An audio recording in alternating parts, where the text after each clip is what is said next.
Vinde, Espírito Santo, enchei os corações dos vossos fiéis e acendei neles o fogo do vosso amor.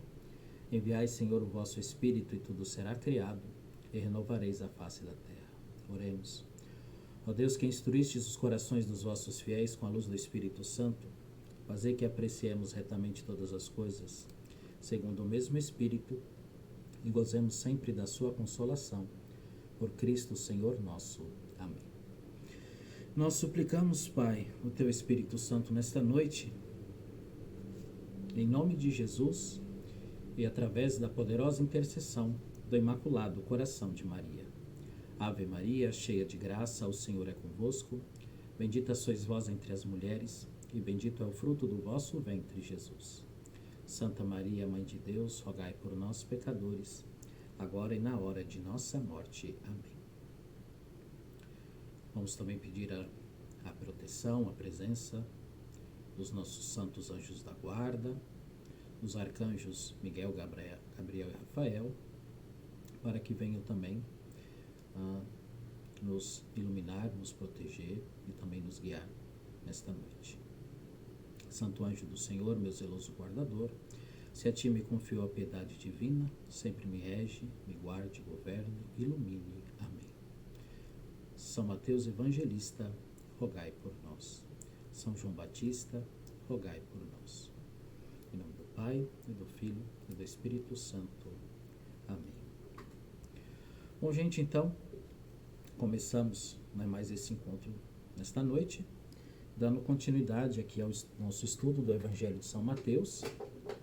Estamos no capítulo 3, e hoje vamos começar dos versículos 11 e 12. Então, São Mateus escreveu assim, aqui, falando João Batista, né? Eu vos batizo com água, em sinal de penitência. Mas aquele que virá depois de mim é mais poderoso do que eu, e eu não sou digno de desamarrar as suas sandálias. Ele vos batizará no Espírito Santo e no fogo. Tem na mão a pá, limpará a sua eira e recolherá o trigo ao celeiro. As palhas, porém, queimá-las-á num fogo inextinguível.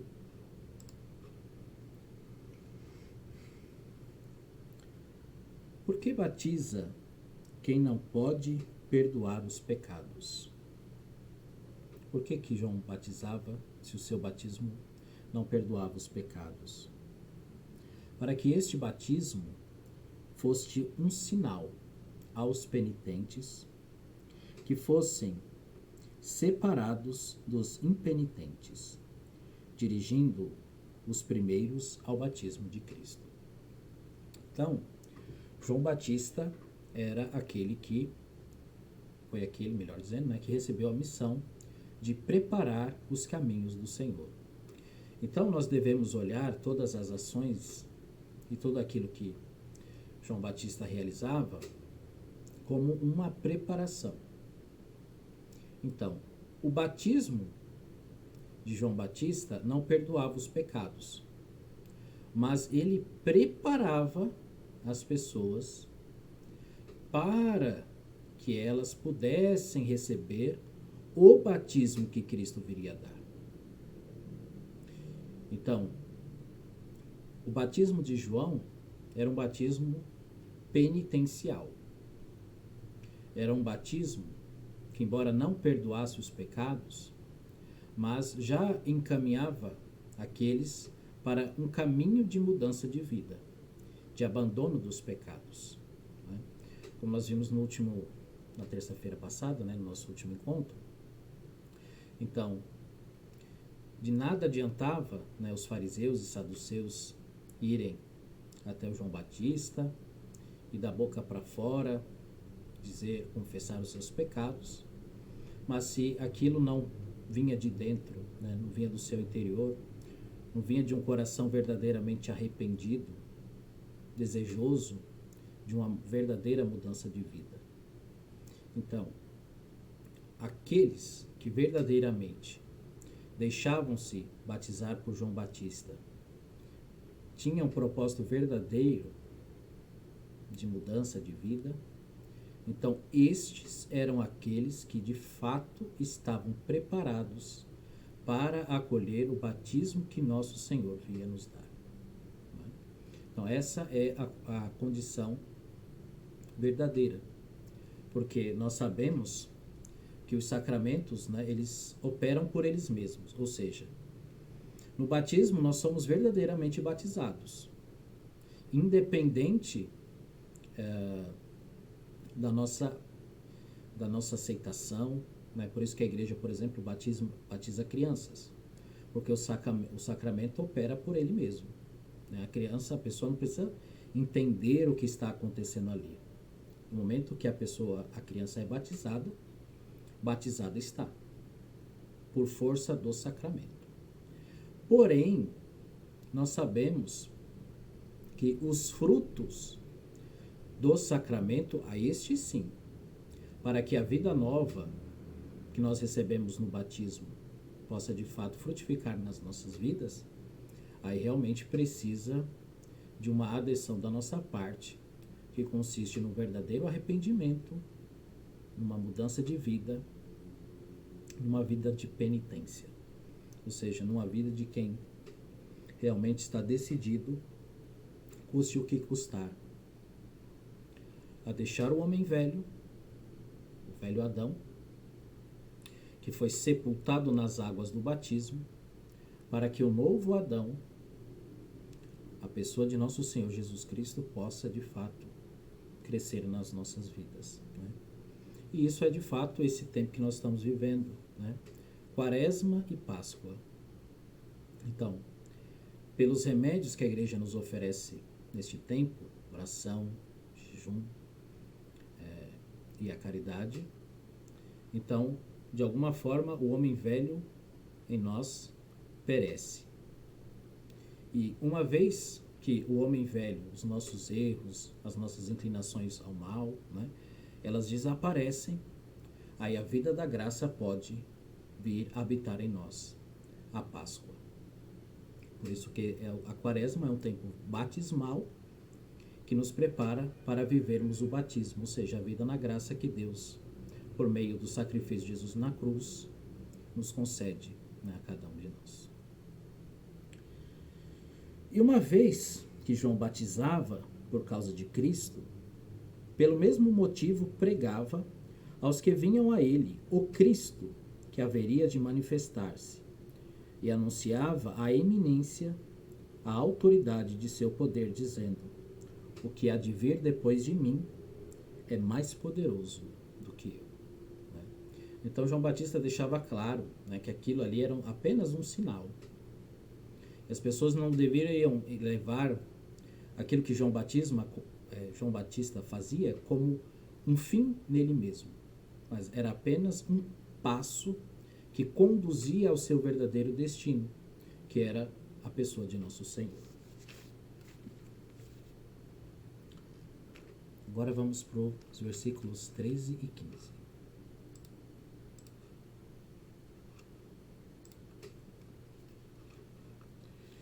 Então, da Galileia foi Jesus ao Jordão ter com João a fim de ser batizado por ele. João recusava-se: eu que devo ser batizado por ti, e tu vens a mim? Mas Jesus lhe respondeu: deixa por agora, pois convém que cumpramos a justiça completa. Então João cedeu.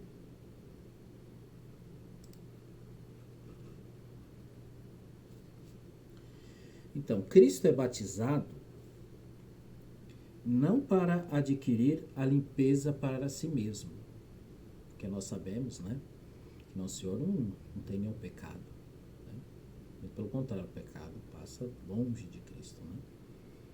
Então, por que Jesus quis ser batizado? Né? Então, esta é a pergunta. Até essa questão, alguns autores, né, do início do cristianismo se colocavam a isso, né? Por que Jesus foi batizado se o batismo de João era para perdoar os pecados, entre aspas, né? Que a gente sabe que não perdoava, mas tinha essa finalidade, né? Então, o que os santos, né, respondem diante desta pergunta, né? Então, dizem eles que Jesus foi batizado para nos deixar a fonte da limpeza. Desde o momento em que Cristo desceu às águas, a água adquiriu o poder de limpar o pecado de todos. Não é?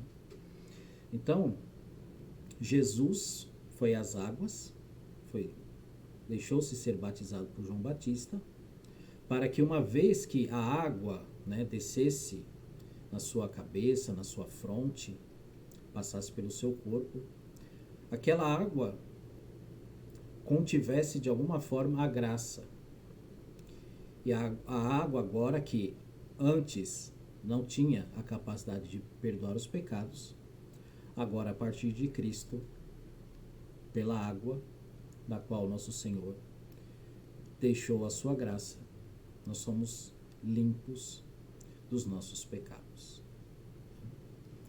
Isso por um lado. Mas há outros que interpretam também de um outro sentido. Vejam, o que né, digamos assim, se a gente for fazer uma interpretação espiritual, vamos dizer assim, né, daquela água. Então vejam, quando a gente vai lavar, né, uma louça, lavar uma roupa, né, numa água que está num tanque, que ela está presa, o que acontece? Se você pega algo que está sujo, você, quando utiliza aquela água para limpar, né, o vasilhame, uma roupa, o que acontece? A sujeira, ela é como que transferida, né, daquela roupa ou daquela panela para a água. Então, a panela ou a roupa ficou limpa, mas a sujeira que estava aqui agora está na água. A água tornou-se suja. Então, se a gente fizer essa comparação, quando as pessoas iam lá no Rio Jordão e com o seu pecado eram batizadas, é como que, né, fazendo essa comparação, né, que muitos fazem, que o pecado é como aquela sujeira que suja a nossa alma. Então, quando eles iam nas águas, que eles eram banhados por aquela água, então a sujeira que havia neles saíam deles e ficava ali naquela água. Quando Jesus vai àquela água, o que ele faz?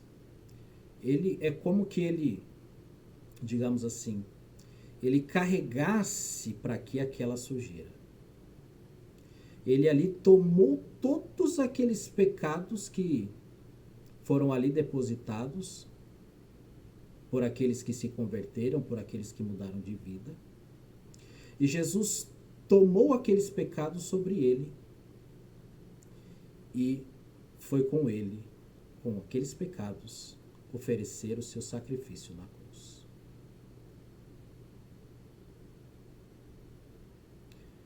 Naquele Rio Jordão estavam não somente os pecados daqueles que ali foram verdadeiramente, mas ali era um símbolo do pecado de todos os fiéis que verdadeiramente buscam a sua conversão, a sua penitência.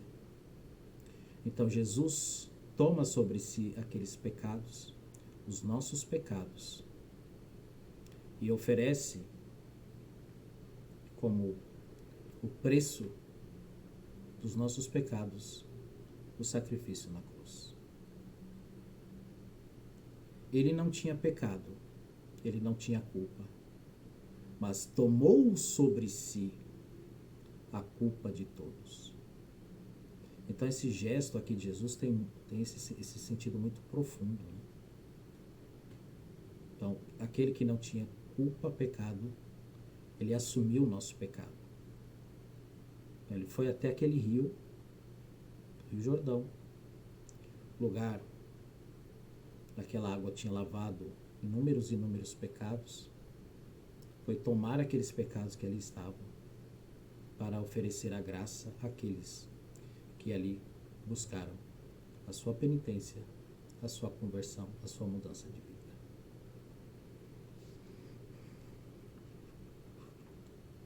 Versículo 16. Depois que Jesus foi batizado, saiu logo da água. Eis que os céus se abriram e viu descer sobre ele em forma de pomba o Espírito de Deus. Assim como a porta dos céus se abriu para os regenerados pelo batismo, também todos recebem no batismo os dons do Espírito Santo. Então, da mesma forma, os santos interpretam desta forma, né? Então, assim como quando Cristo no batismo, o céu se abriu, então quando o céu se abre, ele se abre também para todo batizado, no momento do nosso batismo. E o que nós recebemos quando o céu se abre? O Espírito Santo. O Espírito Santo em forma de pomba nos recorda uma antiga história. Este animal apareceu no dilúvio, carregando um ramo de oliveira e anunciando a calmaria geral em todo o mundo. Tudo isso era a figura do que havia de acontecer no futuro. Com efeito, agora, a pomba aparece mostrando-nos o nosso libertador e, em lugar do ramo de oliveira, traz a adoção do gênero humano como filhos adotivos do Pai. E a pomba pousou sobre a cabeça de Jesus para que não houvesse quem cresce que a voz do Pai se dirigia a João Batista e não a Cristo. Então, quando a pomba pousa sobre a cabeça de Jesus, para que não houvesse dúvida ali, de quem a voz que descia do céu se dirigia, se era para João Batista ou para Nosso Senhor, então a pomba paira sobre Jesus, para que quem estivesse ali, visse a pomba sobre Jesus e entendesse que aquela voz que vinha do céu referia-se justamente a Nosso Senhor. Porque, como quem estavam ali eram a princípio discípulos de João Batista, então se não houvesse ali algo que identificasse que a voz referia-se a Jesus, eles poderiam interpretar, que a voz era dirigida a João Batista. Ou ficar a dúvida, mas foi para João Batista, foi para Nosso Senhor. Então, a pomba pousa sobre a cabeça de Jesus justamente para que não pairasse nenhuma dúvida. Versículo 17. E do céu baixou uma voz: Eis meu filho muito amado, em quem ponho a minha afeição. Não somente demonstrou com o nome que é seu filho, a voz não diz eis um filho, não. Eis o meu filho. Mas com a característica particular, meu. Muitos somos os filhos de Deus, mas o filho de quem falamos não é desta classe, ou seja, nós somos filhos por adoção. Jesus é filho de Deus enquanto natureza. Então, Jesus é igual ao Pai, por quê? Porque compartilha da mesma natureza divina.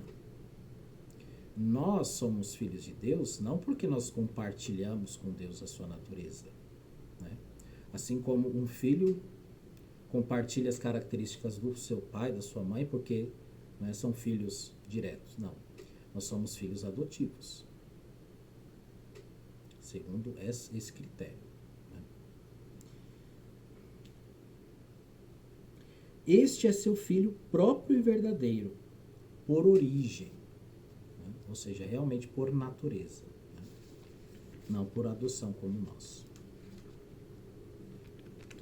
Então, gente, aqui nós concluímos então o capítulo 3.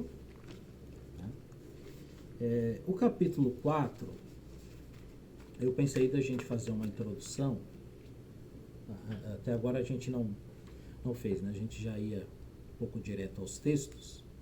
Mas como o capítulo 4 começa com as tentações de Cristo no deserto, então eu achei melhor da gente fazer uma pequena introdução. Tá bom? Acho que hoje a gente não vai conseguir entrar realmente no capítulo 4, mas acho que essa introdução vai nos ajudar bastante depois a entender bem, né, a entender melhor ali o contexto, né, das tentações. Então, o capítulo 4 do Evangelho de São Mateus começa com a narrativa das tentações de Jesus no deserto, recordando que Jesus, antes de começar o seu ministério, preparou-se espiritualmente. Então, o primeiro, digamos assim, contexto das tentações é esse. Então, ele acontece entre o batismo e entre o seu ministério.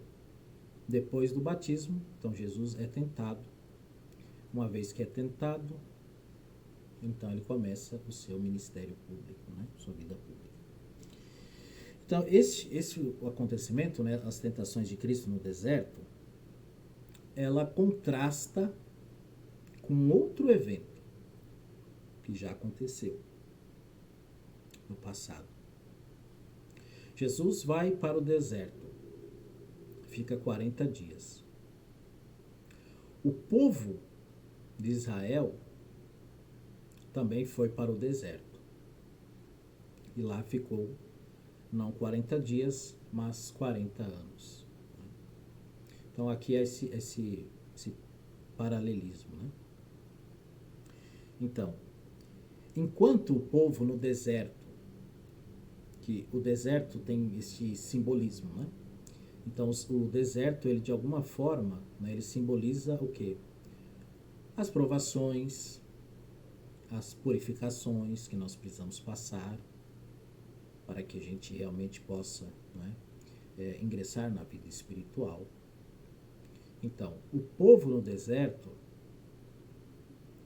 diante dos eventos que ali acontecia, né, das dificuldades, né, de uma vida diferente daquela vida que eles tinham lá no Egito, embora era uma vida de escravidão, mas ela tinha as suas diferenças, né, eles sendo livres no deserto, mas o povo, né, com as dificuldades, com falta de água, né, a gente sabe, né, a precariedade, né, que é a vida no deserto. Então o povo ali, infelizmente, quando a gente lê Êxodo, Números, né, Deuteronômio, nós vemos que o povo, diante das provações, não se mostrou fiel, não se mostrou obediente. Né? O próprio Evangelho, o Evangelho não, mas a primeira leitura, né, da liturgia de hoje, não é, que fala da realidade da serpente, né, que é erguida no deserto. Então, o povo, infelizmente, não é, começou a blasfemar contra Deus. Então, Deus retirou a proteção que ele dava ao povo. E quando Deus retira a sua proteção, o que acontece? As serpentes avançam e o povo de Deus é picado pelas serpentes. E diante do morticínio, né, que ali estava acontecendo, o povo então se arrepende, e o sinal que Deus dá é que pede para que Moisés, né, faça a serpente de bronze e crave, para que todo aquele que olhasse para ela ficasse curado, né, do veneno das cobras. Né? Então, vários e vários relatos, né, nós vemos que o povo, infelizmente, não foi fiel. Ao contrário de Jesus. Jesus, quando foi para o deserto, foi fiel, mesmo nas tentações. Né? Então, Jesus ali se manteve fiel ao Pai. Então, digamos assim, é essa primeira semelhança, né, da ida ao deserto, e o primeiro contraste. O povo de Israel não foi fiel, não foi obediente, mas Jesus sim foi fiel, foi obediente.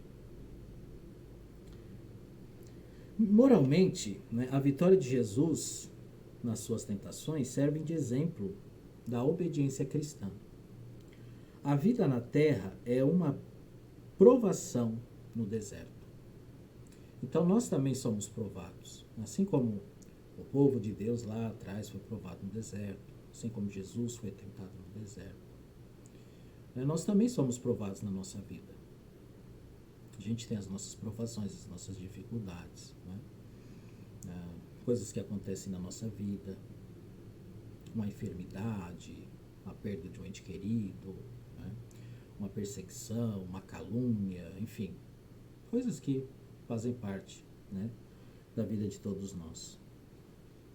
Então são provações que Deus permite, na sua infinita bondade e misericórdia, que aconteça conosco, para que a gente tenha a nossa fé provada, e uma vez que a nossa fé for provada e a gente consiga, né, vencer esta provação, a nossa fé também possa crescer. São Paulo vai dizer que Deus prova a nossa fé para que, uma vez que a nossa fé seja provada, gere em nós o fruto da perseverança. Então, aquele que vence as tribulações, ele vence, né, as suas perseguições, o que vai acontecendo com ele? Ele vai ficando cada vez mais perseverante. A virtude da perseverança vai crescendo na alma da pessoa, assim como também a fé vai ficando mais purificada, vai se desenvolvendo, né? Vai deixando de ser uma fé ali que a gente chama que é uma fé infantil, né? E vai tornando-se uma fé adulta, né? Uma fé que se mantém mesmo diante das provações e das dificuldades. Então, Deus quer que os fiéis superem as tentações do mundo, da carne e do maligno. Deus quer que a gente supere. Por quê? Porque é necessário para o nosso crescimento. O triunfo é possível através da penitência e da obediência à palavra de Deus. Ao invés de poder e alimento terreno, os fiéis devem desejar alimentar-se com a vontade de Deus e a humildade de Cristo. Aqueles que venceram as suas batalhas herdarão o conforto celestial na companhia dos anjos. A Igreja lembra-nos anualmente, durante os 40 dias da Quaresma, dessa vocação nossa de toda a vida. Ou seja, quando a gente entra na Quaresma, então a gente recorda que a gente realmente precisa estar preparado espiritualmente. Então, este tempo também serve para esse nosso crescimento espiritual, através de uma oração mais intensa, de uma leitura da palavra, né, que nós estamos fazendo aqui, né, do estudo. Então, tudo isso serve também para que a gente tenha força, né, uma base sólida, para que a gente possa se manter de pé diante das nossas provações. Se observarmos com atenção a ordem das tentações de Cristo, veremos que foi da mesma forma que o demônio tentou os nossos primeiros pais. Olha que interessante. Aqui São Mateus, né, ele coloca a ordem das 3 tentações de Cristo, fazendo uma comparação com as tentações de Adão e Eva. Então veja, qual que foi a primeira tentação de Cristo? Pela gula. Então, o texto vai dizer, né, que depois dos 40 dias de jejum, Jesus sentiu fome. Então, o demônio vai dizer, se és filho de Deus, faça com que essas pedras se convertam em pães. E o que foi que o demônio foi oferecer para Eva? O fruto da árvore proibida.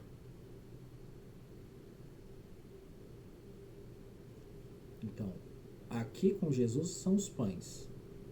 Lá, com Adão e Eva, era o fruto da árvore. Né? Então, aqui de alguma forma está presente a gula, né? Pela nossa fraqueza, né? Do que a gente precisa realmente, né, de um alimento. Então, a segunda tentação de Jesus. Jesus foi tentado pela vanglória, para que ele se vangloriasse. assim também foram os nossos primeiros pais, né? Então, o demônio disse para Jesus: se és filho de Deus, lança-te daqui abaixo, né? Porque Deus mandará os seus anjos, né, para que, como diz lá o Salmo 90, né, para que nem os teus pés tropecem sobre, né, o seu caminho. Então, o que era a vanglória de Cristo, né? Vangloriar-se do fato de ele ser Deus. São Paulo vai dizer, né, que Jesus, ele se humilhou de tal modo, né, que ele esqueceu totalmente que ele era um ser igual a Deus. Ele realmente tomou a condição de um escravo. Então, diante daquela tentação, né, de que ele lá no alto podia se jogar, que os anjos iriam ali imediatamente, né, Jesus não cede a essa tentação de uma vanglória. E como é que o demônio tentou os nossos primeiros pais pela vanglória?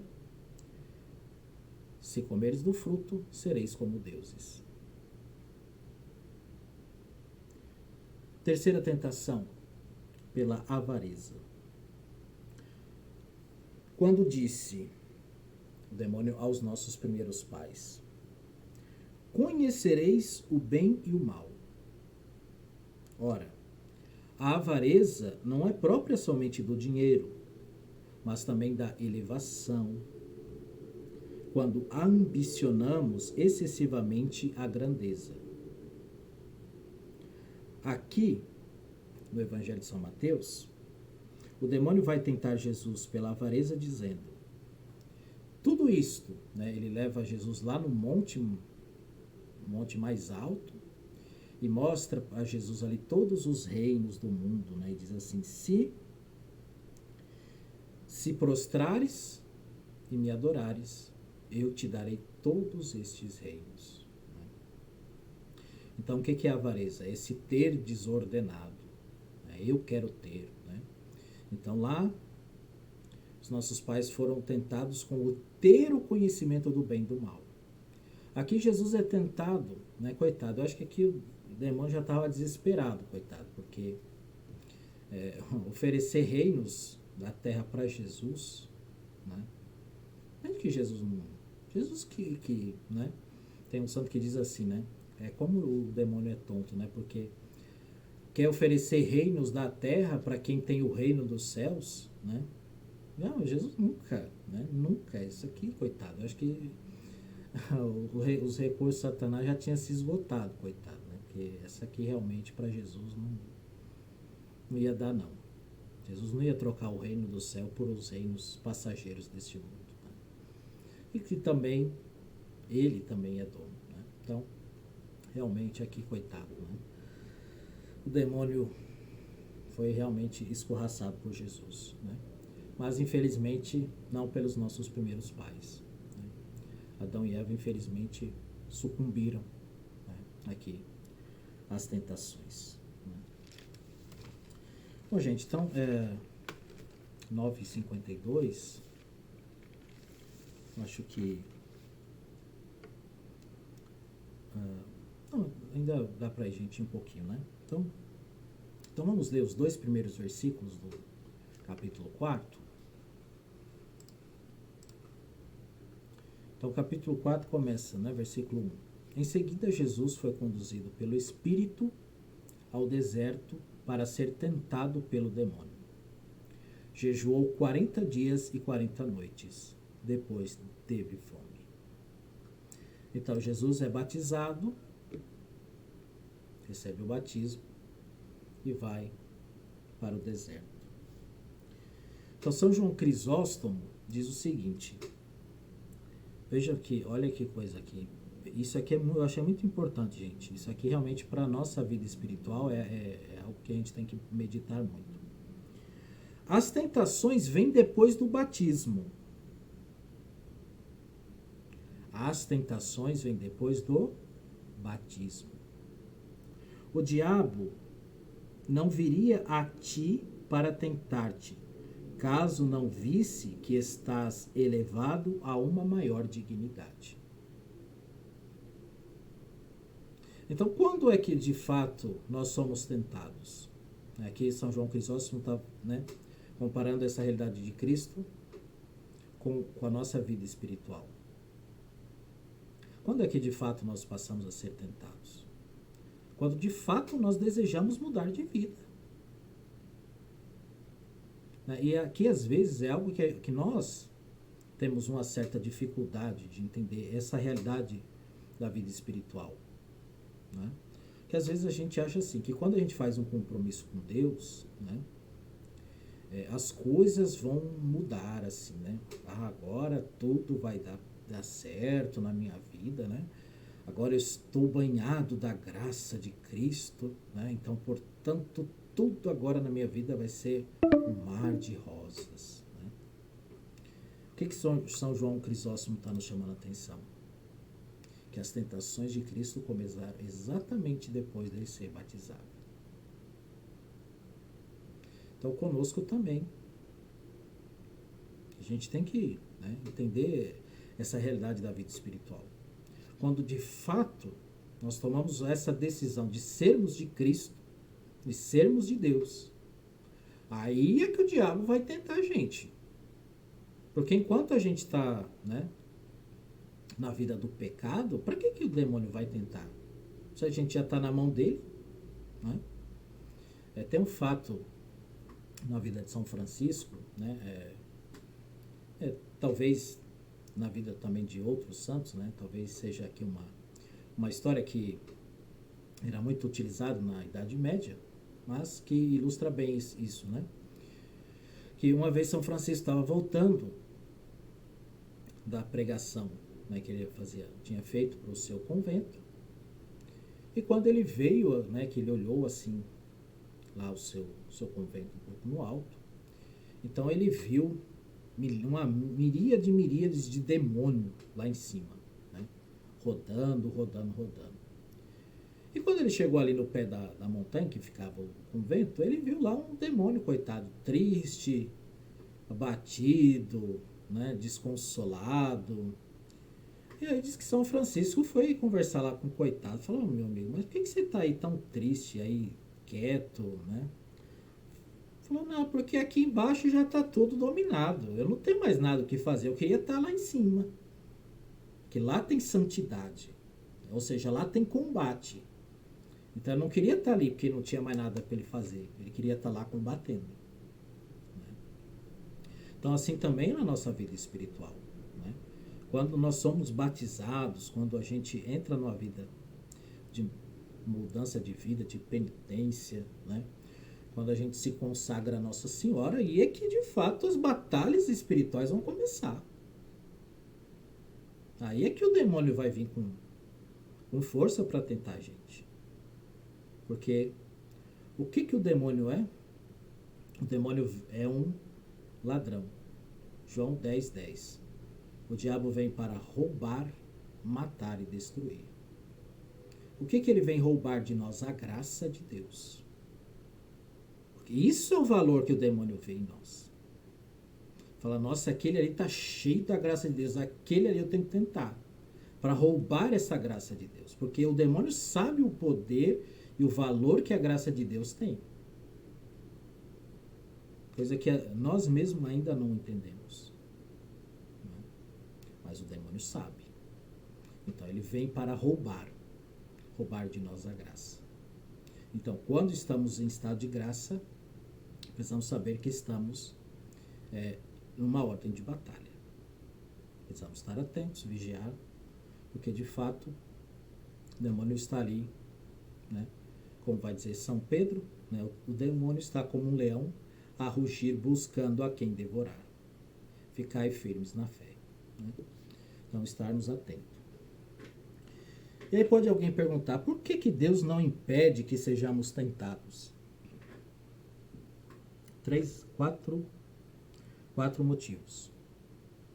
Primeiro, para que saibamos que depois do batismo estamos espiritualmente mais fortes.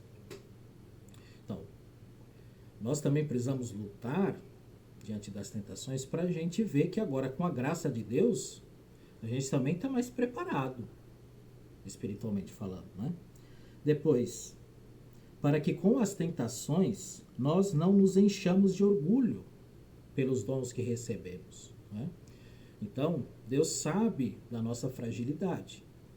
Então, para que a gente não se envaideça, falar, agora, né, estou com a graça, agora eu faço e aconteça. Então, Deus permite que a gente seja tentado para recordar que a gente precisa da graça, né, precisa dele.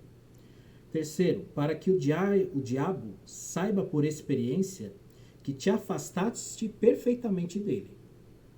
Então, quando o demônio nos tenta e a gente combate, a gente passa pelas tentações, nós estamos deixando claro para ele, falando, não temos mais parte contigo, afasta-te, né? Quarto, para que após cada tentação vencida saiamos mais fortes, né? Nós já comentamos. E aí Santo Hilário vai dizer que as tentações do diabo recaem maximamente sobre os santificados, porque a vitória sobre os anjos, os santos, melhor dizer, desculpa, né? Então, porque a vitória do demônio sobre os santos é por ele mais desejada. Então, o demônio, né, ele fica mais cheio de si quando ele consegue vencer alguém que está em estado de graça do que alguém que já está numa vida, né, infelizmente ainda numa vida de pecado. Santo Agostinho, porque ele se ofereceu para ser tentado, Jesus, para que fosse mediador na superação das tentações, não só pelo auxílio, mas também com seu exemplo, né? Então Jesus permitiu-se ser tentado para que ele deixasse não só a graça para que nós vencêssemos a tentação, mas o exemplo, ou seja, a forma como nós podemos vencer as nossas tentações. Tá, gente? Então a gente para por aqui, tá? E a gente aí retoma, tá, aqui desse ponto, tá, no nosso próximo encontro.